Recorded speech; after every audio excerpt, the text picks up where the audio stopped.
Hello, this is Trip, and I decided that I was going to try a video blog review of a book, and it's this one. Reboot Your Faith in a High-Tech World by Peggy Kendall. Alright, so here's the deal. This little book, see, it's little. I mean, what's like $1.15? 117 pages, and the book is really about two things. It's a call to an intentionality about our relationship as individuals with technology and as communities, and about the unexamined consequences and just the inclusion and use of technology.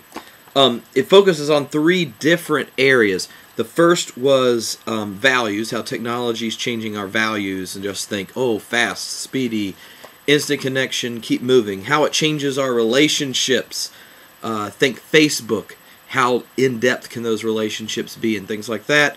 And then the way we view our Creator. And those are the three sections of the books. It's pretty interesting. In parts, I would say this is a book for a very general audience if you're just interested in this topic. It's a fun, easy read. It's well written. It has she's Baptist, and it's written for, well, at least it's a Baptist press, and it's written for a more evangelical audience. I guess if I was to think of something in particular that stuck out to me, the critiques and the ideas are probably going to be ones that, if you're interested in this topic, you're familiar with. And I'm sure that a majority of people who read the book will probably resonate with them. I guess I tend to be a little more optimistic or excited about the possibilities of technology and less apprehensive. And maybe one example of just how this works, I wonder if I can find it. At the end of the book, she's talking about how this gives a new way of thinking.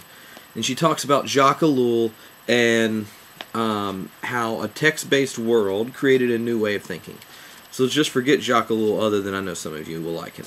But let's think. Text-based thinking created a text-based world, and we have certain ways of interacting when we're used to, well, rampant literacy, words being everywhere. You see all the books behind me. And that created certain ways the humans related, communicated, and such like that. Prior to that, for example, people had a lot stronger ability to remember stories and to be able to tell them. We had a better oral culture. And text-based things meant, well, why am I going to remember the Iliad when I can, and recite it and such, when I can have it on my bookshelf and just go find it, and I know I'm going to get it right. And you can think of how that affects Christian faith communities. We switch to, a piece of paper with words in it for what everyone's supposed to say at the appointed time, and you read from the word and have a word about the word, and the words are very important, and all the words are supposed to be done in language that everyone knows. And it's all text, text, text, text, text. Well, one of Peggy's concerns is that in switching to a digital culture, she fears the shallowing effects of tech on God.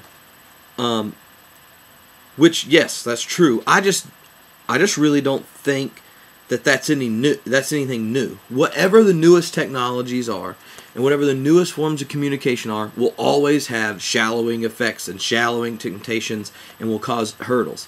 Hello, when we went text culture, there's shallowing effects. Just think, prior to the printing press and widespread literacy and all that kind of thing, you would not have had the Bible Wars. Now, for the last 150 years or so, we've had people on the left and people on the right fighting about words, the meaning and authority of the words, and writing a whole bunch of words about those words. Because words, the text, is the most important thing in a text culture. So, while I know that we'll come up with all kinds of crazy ways to shallowfy the internet. Shallowfy. I'm excited that maybe it will create a way of communicating and thinking for human beings that moves us past being so textually dependent. Maybe we can just move past kind of the Bible wars and that form of authority fighting to something more, well, just different and a little less mean. Plus, just think of this. The internet is blowing up. More and more people are getting on it. It's becoming available to more and more people. When you have the internet and internet connectivity, all these people's voices come out there. And if anything was missing in the last few hundred years of Protestantism, it has to be the fact that very few people got to talk and talk about theology and talk about God and just share their own experience of faith and life. And now that's becoming more and more a possibility. So some of the BS that shows up when we're just having to fight with those who can get junk printed maybe will go away. But I wasn't even planning on saying that, but who knows? I'm not really good at video blogging because I talk a lot and Chad's not here to cut me off. So I'll just say that Peggy's book's really good. It's an easy read, and one of the coolest things about it are these. Can you see it? Yeah, at the end of each chapter, there are questions and such for discussion, for you to think about, and with your group. It's a lot of fun.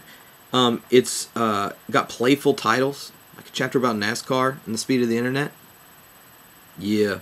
Anyway, so thank you, Judson Press, for sending it this way, and I have a bunch of friends who have reviewed this book too, so I will link to them on the blog post with this video on it. Until next time, if I ever do another one, because I'm not sure I'm any good at this,